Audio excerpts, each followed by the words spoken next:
शादी के कुछ दिनों बाद ही नेहा को अपने ससुराल वालों का नेचर समझ में आने लगा था।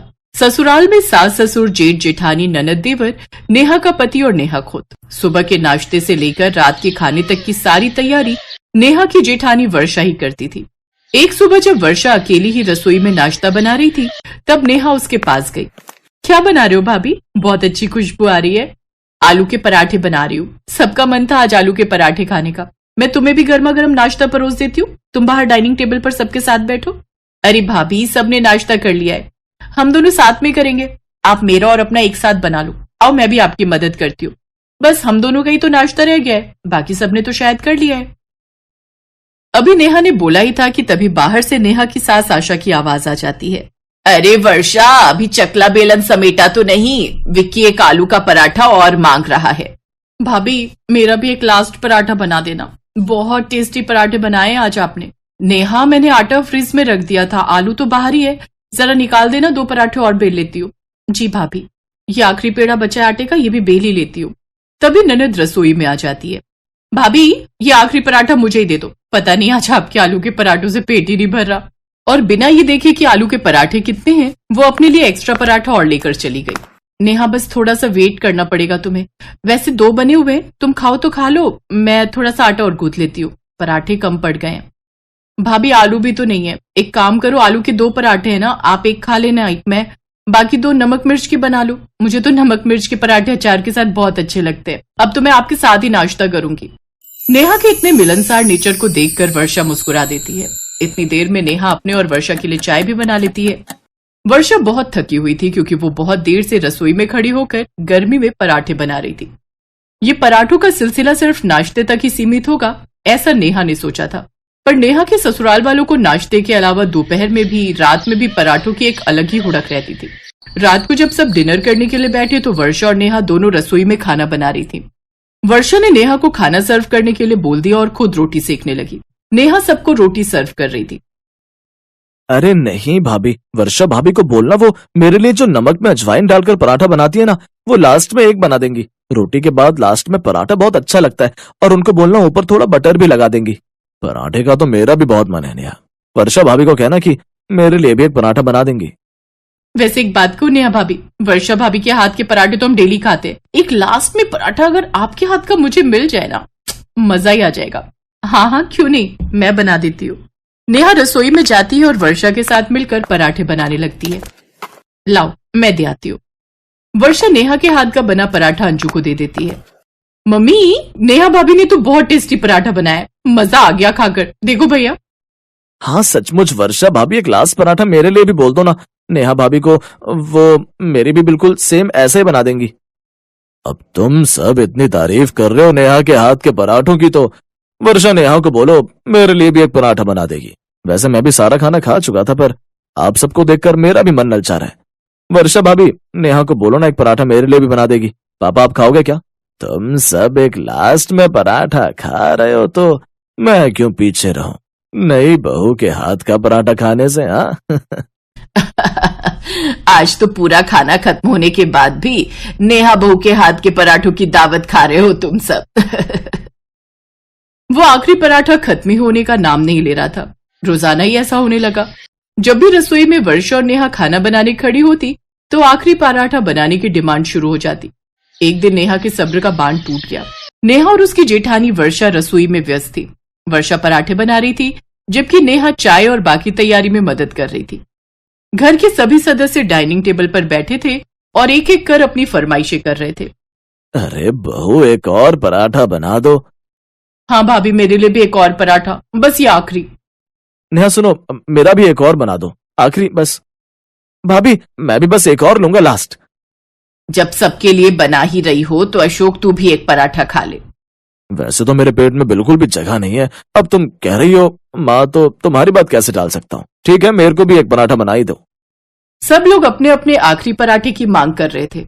वर्षा चुपचाप मुस्कुराते हुए पराठे बना रही थी, लेकिन उसकी थकान उसके चेहरे पर साफ झलक रही थी। नेहा ने यह सब देखा और वो भी परेशान हो रही थी। वर्षा का चेहरा पसीने से तरबतर था और उसकी थकान नेहा से छुपी नहीं थी। नेहा ने देखा कि वर्षा की मुस्कान में अब थकावट की झलक थी। बस अब बहुत हुआ, आखिर कब तक चलेगा ये आखिरी पराठे का नाटक। सभी चौंक कर नेहा की तरफ देखने लगे। नेहा की आवाज में नाराजगी थी और उसकी आंखों में गुस्सा साफ दिखाई दे रहा था।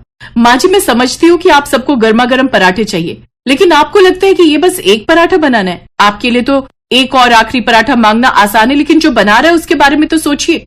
नेहा, इसमें इतना गुस्सा होने की क्या बात है?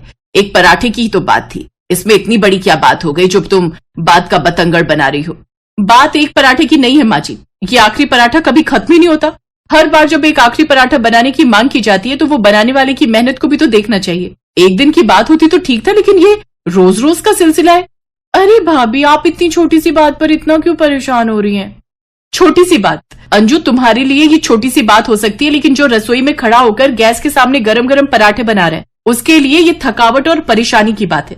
ये हर दिन का काम है और हर बार आखिरी पराठा बोलकर आप सब तो रिलैक्स रहते हो, पर बनाने वाले को भी तो देखो, कितनी देर रसोई में कोई खड़ा रह सकता है? अगर आप लोगों को पराठे खाने का इतना ही शौक है तो एक बार में बोलिए ना। ये बार बार बोलना, कोई इंसान चकला बेलन रख चुका है, आटा पीछे पता नहीं कितना बचा है, ये बिना सोचे समझे जिसको देखो हुक्म चला देता है। मैं इस घर की नई बहू हूं, पर आज मुझे बोलना पड़ा, मुझे माफ कर दीजिए। मैं सिर्फ आप सबको समझाना चाहती थी।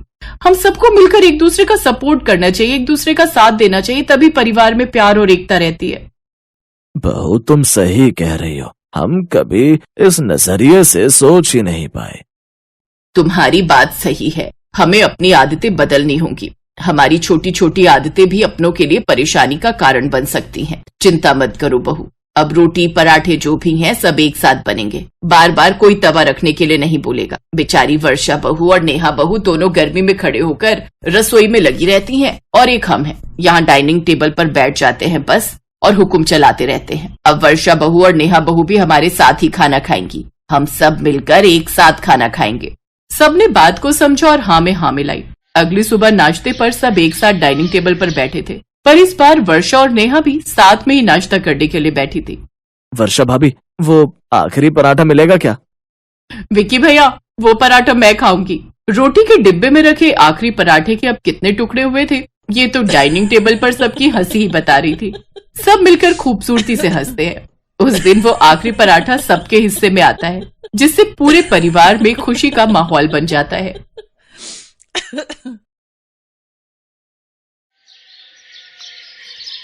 जानकी एक गरीब विधवा महिला थी जो पनीर के पराठे बनाकर बेचा करती थी। ऐसे ही एक रोज जानकी अपना ठेला लेकर घर आती है तो उसका बेटा गौरव उससे कहता है, माँ, आज कितने पैसे कमाए तुमने? मुझे कुछ पैसे दे दो, मुझे अपने दोस्तों के साथ घूमने जाना है। बेटा, कल ही तो तुझे पैसे दिए थे। माँ, आपको तो पता ही है ना कितनी महंगाई है, और वैसे भी मैं आपका इकलौता लड़का हूँ, कल भी ये पैसे मेरे ही काम आएंगे।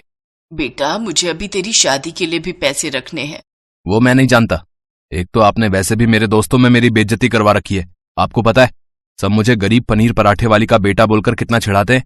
आप कुछ ढंग का काम भी नहीं कर सकती हो क्या? बेचारी जानकी रोते हुए चुपचाप उसे कुछ पैसे निकाल कर दे देती है। वो पैसे लेकर गौरव वहां से चला जाता है। हे ऊपर वाले, ये तूने मुझ पर कैसा अत्याचार किया है? पहले मेरे पति को मुझसे छीन लिया, फिर गरीबी की मार मुझ पर डाल दी, और अब मेरे बेटे को अपनी माँ के काम पर शर्मिंदगी महसूस हो रही है। ऐसे ही वक्त गुजरता जाता है। जानकी धीरे धीरे अपने काम से कुछ पैसे जोड़ लेती है। साथ ही दूसरी तरफ गौरव बुरी संगत में फंस जाता है और निधि नाम की एक तेज तर्रार लड़की के प्रेम जाल में फंस जाता है। वो अक्सर गौरव से नई नई चीजों की डिमांड करती थी, जिसके लिए गौरव अपनी माँ से लड़ झगड़ कर पैसे लेता था। एक रोज जानकी काम से लौटते वक्त गौरव और निधि को एक साथ देख लेती है। बेटे, वो लड़की कौन थी और उससे तेरा रिश्ता क्या है? वही जो एक लड़के और लड़की का होना चाहिए। मैं उससे प्यार करता हूँ और उससे शादी करना चाहता हूँ। लेकिन कौन माँ बाप तुझ निकम्मी को अपनी बेटी देंगे? माँ, आप हो तो पनीर पराठे का ठेला लगाकर इतना तो कमाई लेती हो कि मेरा और मेरी बीवी का पेट पाल सको। मुझे कुछ नहीं सुनना। अगर निधि से मेरी शादी नहीं हुई तो मैं अपनी जान दे दूंगा। हाँ। अपने बेटे की खुशी के आगे जानकी झुक जाती है और निधि के माता पिता से जाकर दोनों का रिश्ता पक्का कराती है। वक्रतुंड महाकाय सूर्यकोटि सब। लेकिन निधि बहुत ही बदतमीज किस्म की लड़की थी। वो अपनी सास जानकी को बिल्कुल भी पसंद नहीं करती थी। एक दिन जानकी, बहू, सारा दिन ठेले पर खड़े रहकर और अकेले काम करके मैं थक जाती हूँ। अब से तू भी मेरे साथ चला कर ठेले पर। दोनों सास बहू अच्छे से मेहनत करेंगे और ऊपर वाले ने चाहा तो अपना ढाबा खोल लेंगे। मैं, और वो भी पनीर पराठे वाले के ठेले पर। सासू माँ, आपका दिमाग तो घास चढ़ने गया है। मैं उस 2 टके के ठेले पर काम करूंगी, वो सिर्फ आपको ही शोभा देता है। सारा दिन घोड़े गधे की तरह काम करती हो, लेकिन फिर भी आपकी इज्जत धेरे भर की नहीं है। ये मत भूलो बहू कि उसी 2 टके के ठेले की वजह से तुम और तुम्हारा पति 2 वक्त का खाना खा पा रहे हैं। इतना कहकर जानकी काम पर चली जाती है, लेकिन उसकी ये बात निधि को गुस्से से लाल कर देती है। धीरे धीरे वो गौरव को उसकी माँ के खिलाफ भड़का देती है और एक दिन ऐसा आता है जब वो दोनों जानकी से अलग हो जाते हैं। मुझे छोड़कर मत जाओ बेटा, तुम्हारे अलावा मेरा है ही कौन। इस बुढ़ापे में मुझे तुम दोनों की जरूरत है। मेरे बेटे, मेरे बेटे, मेरे बच्चे, मत जाओ मुझे छोड़कर। आखिर क्यों रुके आपके साथ? आपके इस ठेले के अलावा और है ही क्या? मैं अपने पति को अच्छी नौकरी दिलवाऊंगी, फिर हम दोनों खुशी खुशी अपनी जिंदगी जिएंगे। इतना कहकर दोनों घर छोड़कर चले जाते हैं और बेचारी जानकी अकेले रह जाती है। ऐसे ही कुछ समय बीतता है। जानकी अब और बूढ़ी हो चली थी, जिस वजह से उसकी तबीयत खराब रहने लगती है, लेकिन फिर भी वो अपना काम करती रहती है। तो वहीं दूसरी तरफ गौरव की अब तक कोई नौकरी नहीं लगी थी। साथ ही निधि भी गर्भवती हो जाती है, जिस कारण वो कर्ज के बोझ तले दबते जाते हैं। ऐसे ही एक शाम कुछ गुंडे उनके घर आकर धमकी देते हैं। ओए गौरव, ओए तूने हमें बहुत बेवकूफ बना लिया बे। आज तो हम अपने पैसे लेकर ही जाएंगे। तभी वो गुंडे उनके साथ हाथापाई करने लगते हैं, जिसमें निधि को धक्का लगता है और वो पेट के बल गिर जाती है। तभी वहां जानकी आ जाती है और वो अपने बेटे का सारा कर्ज चुका देती है। साथ ही गौरव और जानकी निधि को अस्पताल ले जाते हैं, जहां निधि का गर्भपात हो जाता है। अब उसे अपनी गलती का एहसास हो जाता है और वो अपनी सास से माफी मांगते हुए कहती है, माँ जी, मुझे माफ कर दीजिए। अब अपने बच्चे को खोने के बाद मुझे ये एहसास हुआ कि एक माँ को उसके बेटे से अलग करके मुझसे कितनी बड़ी गलती हुई है। मैंने कभी आपकी कदर नहीं की और आपने आज मुसीबत के वक्त हमारा साथ दिया। हमें माफ कर दीजिए माँ जी, हमें माफ कर दीजिए।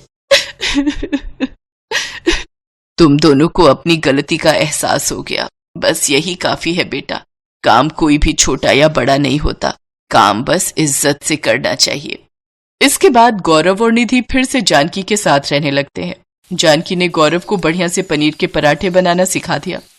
अब जानकी घर पर आराम करती और गौरव पनीर पराठे का ठेला लगाने लगा, तो वहीं निधि अब घर का कामकाज संभालती। जानकी की तरह गौरव के हाथ के पनीर के पराठे भी सबको बहुत पसंद आते हैं और उसका काम अच्छा चलने लगता है।